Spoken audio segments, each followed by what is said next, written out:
చూశాను సార్, అంతే sir. Sir sir నాకేం తెలియదు sir. Sir sir sir sir sir నాకేం తెలియదు సార్. సార్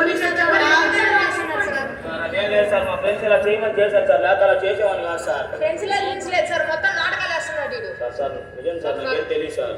వదిలేండి సార్, వాడి సంగతి నేను చూసుకుంటాను. స్టేషన్ తీసుకెళ్ళి మక్కలు కొడితే కూడా నాకు తెలియదు. ఏం పెంచారయ్యా? సార్ నాకేం తెలియదు సార్, మా ఫ్రెండ్స్ ఇలా చేయమని చేశాను సార్, లేకపోతే అలా చేసేవాళ్ళు కాదు సార్. సార్ ఇదిగో సార్ వెళ్ళిపోయారు సార్. సార్ సార్ సార్ నిజం సార్, నాకు తెలియదు సార్. సార్ సార్ నాకు తెలియదు సార్. మీరెవరయ్యా? నేను వాడి మేనమామని సార్. మీ అల్లుడు దొంగతనం చేస్తుంటే పట్టుకున్నాడు. అవునా సార్? మా అల్లుడికి ఏం తెలియదు సార్. ఇంటున్నాడు, ఇంటర్మీడియట్ చదువుతున్నాడు, వాడికి ఏం తెలియదా? అవును సార్, మా అల్లుడికి ఏం తెలియదు సార్. అది వాడికి పుట్టిన బుద్ధి కాదు సార్. వాళ్ళ ఫ్రెండ్స్ ఏదో అలా చెప్పుకుంటే చేస్తుంటాడు, కానీ మా అల్లుడు అటువంటి వాడు కాదు sir. Sir sir please sir, ఇది ఒక్కసారికి వదిలేయండి సార్. ఇంకోసారి అది జరగకుండా నేను చూసుకుంటాను. సరే, ఒక్కసారి వదిలేస్తున్నాను, ఇంకోసారి రిపీట్ అవ్వకుండా చూసుకోండి. అలాగే సార్, థ్యాంక్ యూ సార్. వెళ్ళు. ఎంత పని చేసేవారా?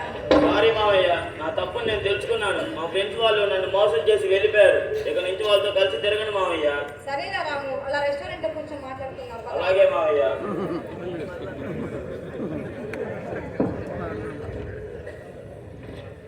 చూడరా రాము, నువ్వు ఇంట్లోంచి వెళ్ళిపోయి చాలా పెద్ద తప్పు చేశావు.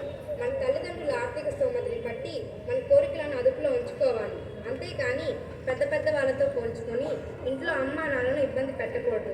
మీ నాన్నగారు ఎంతో కష్టపడి వారికి ఉన్నంతలోనే నీకు ఏ లోటు రాకుండా నిన్ను బాగానే చూసుకుంటున్నారు కదా రాము.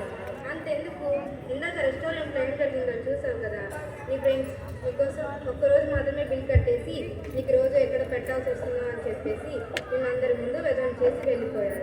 నేను చిన్నప్పటి నుంచి ఎంతో గారాబంగా పెంచుకున్నటువంటి అమ్మ నాన్న అటువంటి ఫ్రెండ్స్ కోసం వదిలేసి రావడం నీకు కరెక్టేనా రాము?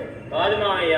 నేను నువ్వు ఇంట్లోంచి వెళ్ళిపోయినప్పటి నుంచి మీ అమ్మ నాన్న అన్నం కాదు కదా, పచ్చి మంచిది కూడా ముట్టలేదు రాము. ఇదంతా నాకెలా తెలుసు అంటున్నావా? మీ నాన్నగారు కంగారు పడుతూ నాకు ఫోన్ చేస్తే నేను నిన్ను వెతుక్కుంటూ ఇలా వచ్చాను రాము. నువ్వు ఇక్కడ రెస్టారెంట్లో కనిపించావు. నేనంతా రెస్టారెంట్లో కూర్చొని గమనిస్తూనే ఉన్నాను.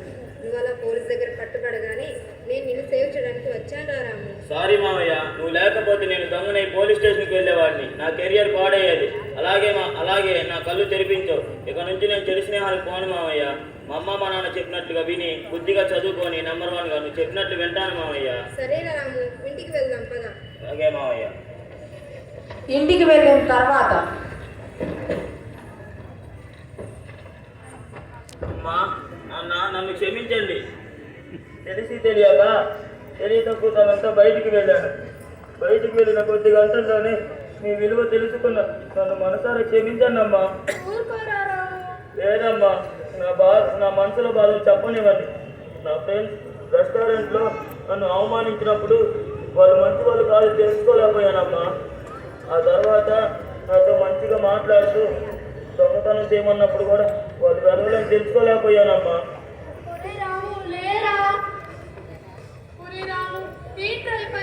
ముందు ఏడుగురా, నువ్వు ఎంత కాదనుకున్నా మేమిద్దరం మీ తల్లిదండ్రులం. నువ్వు మా గొప్పగానొక కొడుకురా రాము. ఎందుకు ఏడుస్తున్నావురా? నువ్వు ఎంత కాదనుకున్నా మేమిద్దరం మీ తల్లిదండ్రులం రా. నీకు త్వరలోనే ఐఫోను బైక్ అన్నీ కొనిస్తాను రాము. నువ్వు మాతోనే ఉండరా రాము. నువ్వు మాకు కావాలరా. నానా నాకు ఏమీ కొనియవద్దు. నేను బాగా చదువుకొని మామయ్య చెప్పినట్లుగా విని బుద్ధిగా చదువుకొని నెంబర్ 1గా ఎదిగి నేనే మీకు కారు బైకు బంగ్లాలు అన్ని కొనిస్తాను నాన్న. నాకు ఏమి కొనియవద్దు. నేను మీతో ఉంటూ మిమ్మల్ని జాగ్రత్తగా చూసుకుంటూ మీ దగ్గర ఉంటాను నాన్న. అలానే చేతూ లేరా, నువ్వు ఎప్పుడు తిన్నావో ఏమో. అందరం కలిసి అన్నం తిందాం రారా. అలాగే అమ్మా.